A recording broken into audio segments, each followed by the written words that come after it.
Saki lọ́mọ wa. Voice of the world. Ọmọ nílò ní fẹ́ ó tú, ọmọ àlèyàn ní ṣe bẹ́ẹ̀.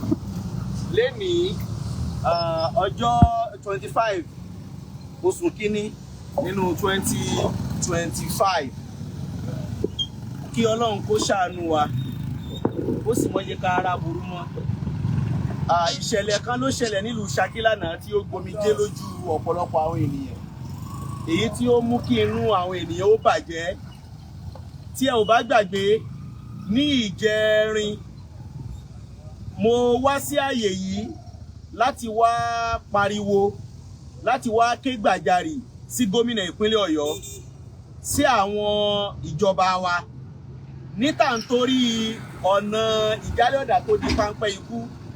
Mo ṣàlàyé àwọn ọ̀rọ̀ ajé káwọn èèyàn náà sọ̀rọ̀, a fọ̀rọ̀ wá àwọn èèyàn náà lẹ́nu wò láàyè yìí tí wọ́n sì ṣàlàyé aburú tí ọ̀nà yìí ń ṣe àti àǹfààní tí ń bẹ ní ọ̀nà yìí, torí pé ọ̀nà yìí òun ló lọ já Barutain local government Kwara state.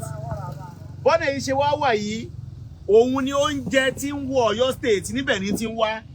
Tá a bá ń sọ̀rọ̀ nípa àǹfààní tí ọ̀nà yìí ń ṣe kò kéré.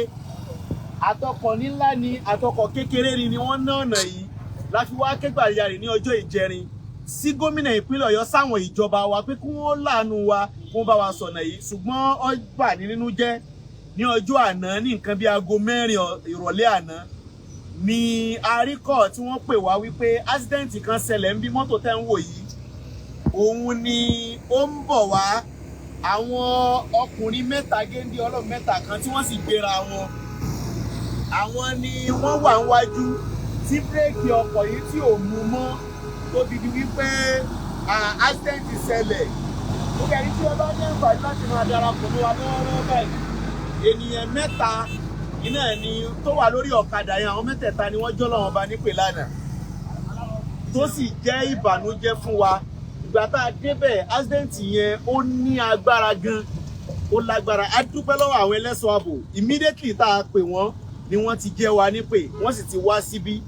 Wọ́n wá bí, wọ́n sì evacuate gbogbo, wọ́n kó àwọn corpse, àwọn òkú àwọn èèyàn mẹ́tẹ̀ẹ̀ta yìí, wọ́n kó wọn lọ sí General State Specialist Hospital láti lọ wò ó pé bóyá wọ́n mí àbí wọn ò mí. Ṣùgbọ́n unfortunately wọ́n ti jáde láyé. Wọ́n kó wọn lọ sí police station tí àwọn ènìyàn tí wọ́n wà ní àwọn tí wọ́n jẹ́ family ọlọ́kọ́ lọ́tún abáwọn kẹ́dùn torí pé ọmọ ìyá méjì, ọmọ bàbá kan náà, ìyá kan náà, méjì ń bẹ nínú àwọn mẹ́ta tó kú yìí. Àwọn ni wọ́n gba àwọn òkú wọn lánàá. Ẹnì kẹta yẹn á tètè ráwọn mọ̀lẹ́bí ẹ̀ torí pé accident yẹn pọ̀ lára ẹni yìí.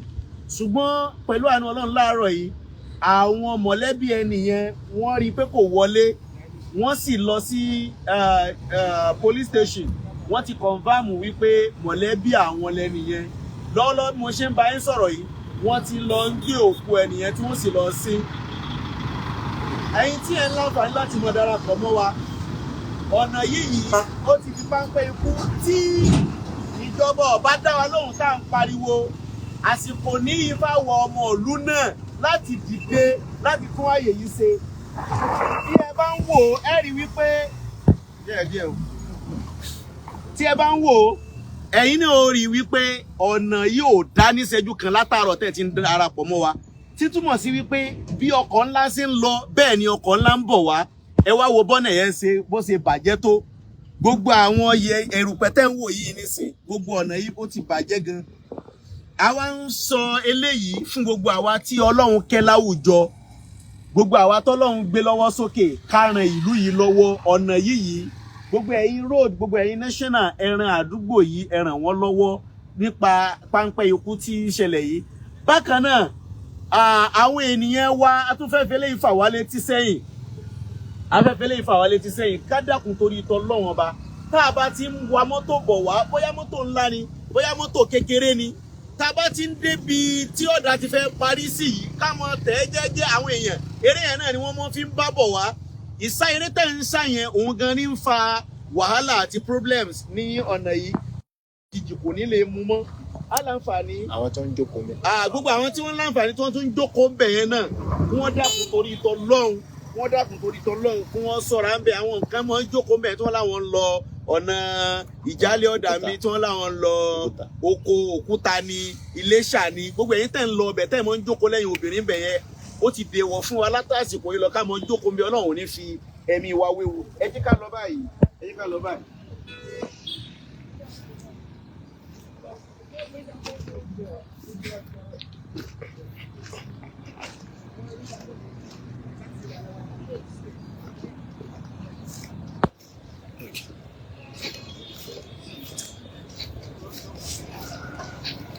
Mike kìí kọ́.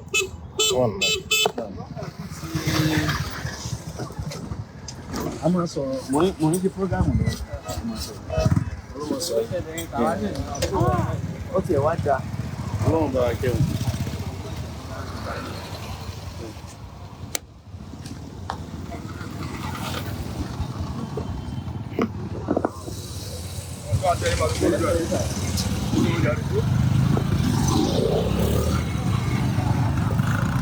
Bí a ṣe ń bá wa sọ̀rọ̀ lọ́wọ́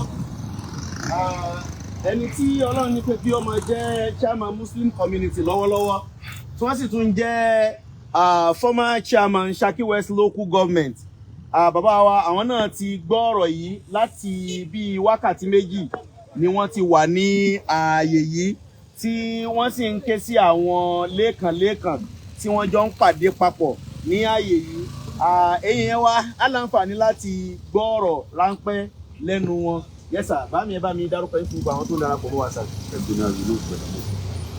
Ipò ní ẹ̀dì mú nílùú Saki lọ́wọ́ báyìí. Náà ìdí ni alága fún gbogbo. Kí ni ẹ lè bá wa rí sọ sí ìṣẹ̀lẹ̀ tó ṣẹlẹ̀ ní àná bí tí accident tó ṣẹlẹ̀ tó sì mú ẹ̀mí àwọn ènìyàn ọ̀dọ́kùnrin mẹ́ta lọ sà. Ọ̀gá ńlá tàbí bẹ́ẹ̀. Ìyẹn ló fa ló gbà mú alálẹ́ bí òṣù tàbí wá sí ìgbà rẹ̀. Mo ti rí àwọn engineer wá sí ìgbà.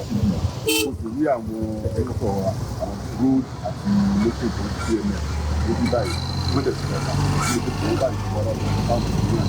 Àwọn engineer ti tẹ̀lé àwọn náà tó lọ́wọ́ wa.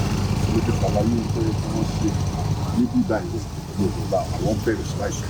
So kí ni nǹkan tí ẹ wò ó pé kí wọ́n ṣe sáàyè yìí tí ó fi ní ìtumọ̀ sà? Mo ti rántí ni pé ìyẹn rò yìí ojú yìí á rò tó bá rọ̀ tán á kò ní kẹ́kẹ́ ìgbà tí a kò sí á sì ní ìwé ìtì. Àmọ́ mo jẹ́ kó wọ́n mọ̀ ibi yìí sí ààyè ọ̀nà wọn o.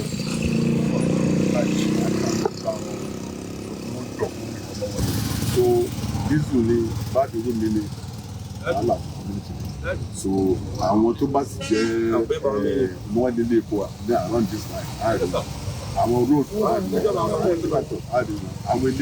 àtọ́kọ̀tà lọ́nà àwọn ní wọ́n ti dáwọ́ sí ọ̀tá.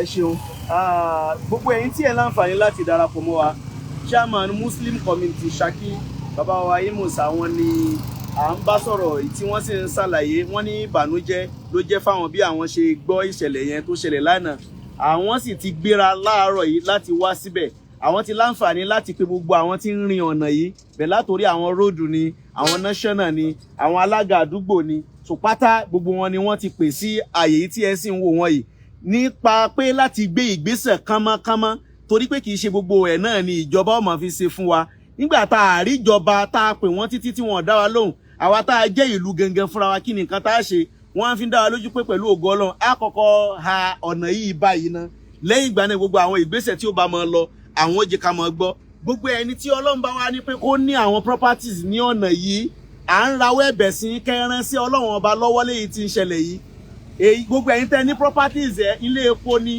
ẹni warehouse ni ẹni lẹ̀ ni ẹni lé ni gbogbo ẹ̀rí àǹfààní tí tó pọ̀ ní ọ̀nà yìí ṣe gẹ́gẹ́ bó ṣe sọ lẹ́ẹ̀kan tí tí a ò bá gbàgbé ọ̀nà yìí ni oúnjẹ tí ń wọ Ọ̀yọ́ state o ọ̀nà yìí bákan náà ẹ rí ọkọ̀ ńlá ẹ mọ̀ rí wọn tí wọ́n ń lòdù gbogbo nǹkan gbogbo àwọn sóyà ni gbogbo àwọn kíní yẹn ni tí wọ́n fi lọ ń ṣe nǹkan ní ìlú ńláńlá lẹ́kọ̀ọ́ ni l'Ábújá ni ọ̀nà yìí náà ni wọ́n ń gbà ọ̀nà yìí ló ti wá di páńpẹ́ ikú yìí tí a sì rí àwọn ìjọba tí wọ́n rìn wá lọ́wọ́ lórí ẹ̀ ìlú náà ti wá ṣe tán gẹ́gẹ́ bí chairman Muslim committee ṣe ń sọ fún wa ń sìn pé àwọn ti fẹ́ gbé ìgbésẹ̀ akin láti tún ọ̀nà yìí ṣe kọ́lọ́run bá kó bá wa rọ àwọn pẹ̀lú ògo Ọlọ́run àwọn tí wọ́n ń jókòó ní ẹsẹ̀ títí ń bẹ̀ yẹn náà àwọn náà ń fa wàhálà Ọlọ́run ló yọ wọ́n lánàá àìtíṣẹ́ ń ṣàlàyé fún wa ẹ dákun ẹ já kúrò níbẹ̀ yẹn Ọlọ́run mọ̀ fi sọ rẹ̀ tó nípọn yóò mọ̀ fi sọ ẹnì kọ̀ọ̀kan wa so fún di eléyìí a kí chairman community ó kọ ìlú fún àǹfààní àti tètè dìde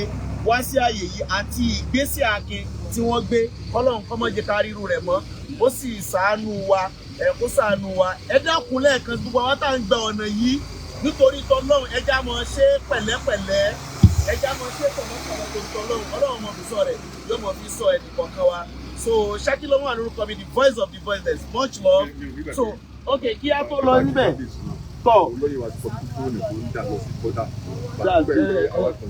The chairman three-man committee inaugurated by Kabiyesi Royal Majesty. Wow. So that is why he came here. That's good. So on behalf of the chairman now, as a chairman of the three-man, Yes, sir. I intervene. That's That's very nice. So as a chairman of the three-man committee inaugurated by Yes, sir. so wọ́n ti wá síbí wọ́n dẹ̀ ti gbé gbèsè báyìí so intervene yẹn now láti báyìí. Kò sí wàhálà sir. You can lead sir. Okay sir. You can lead on that one sir. Ẹ dárúkọ yín fún àwọn tó ń wò wá nílé. Kí ni ipò tẹ́ dì mú? Tó lọ rí yín níbí a kàn rí pé aṣá ti rí yín nílé ni.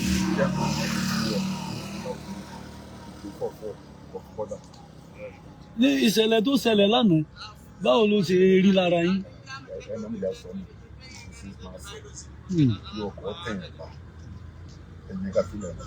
Kí ni wá ní ìgbésẹ̀ tẹ́ gbé sí i?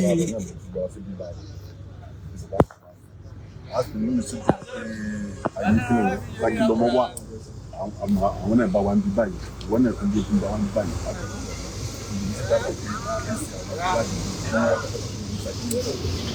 àti bọ́lá ti fẹ́ kí àwọn aráàlú dáhùn.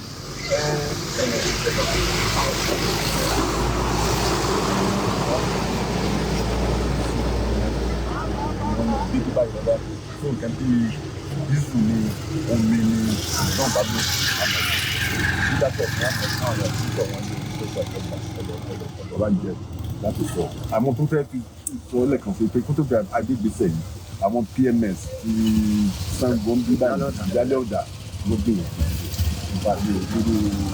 gbogbo àwọn débẹ̀ láàárọ̀ pẹ́ẹ́pẹ́ẹ́tì sọ́jà ní wọ́n ń kọ́mándì wọn gbogbo wọn ti sáré wọn náà láti wá sí báyìí láàárọ̀ àṣẹlẹ̀ àti 7:30 àbúrò. Àwọn tó ń gba ọ̀nà yìí kí ni ìmọ̀ràn tẹ́ ní fáwọn olóko? Àwọn àti àwọn PMS wọ́n wà ní ìfún wọn jọ fún ọlọ́run wọ́n jẹ́ kí àwọn ọlọ́pàá àwọn ọmọ ọgbà láti mọ ọ̀pọ̀ tó ọ̀nà ìjọ nígbà táwọn náà dé bíi láàárọ̀ yìí àti ìjọ ọ̀pọ̀lọpọ̀ wọn tẹ̀lé ìjọba sí ìta àbá tó ń bì àbá sí ẹnì kò sí wàhálà àbá sí tẹ̀lé tó máa ti láì. Mo ẹ̀yìn tí ẹni ṣe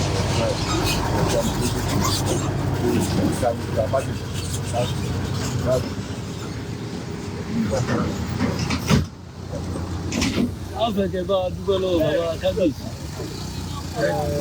Bàbá Kábíyèsí òun kọ̀ọ̀kan kan ló ṣe hàn òun jáde òun kàwé òun sì máa ń tó yẹ ìlú jáde gbogbo tí ẹ̀yin náà sì ń lò ní ọlọ́mọ ìgbà àlàáfíà rẹ̀ nígbà ọlọ́wọ́ ló sì tọ́jú rẹ̀. Lẹ́ẹ̀kẹ́ sí orúkọ yìí. Ẹnjìnà German.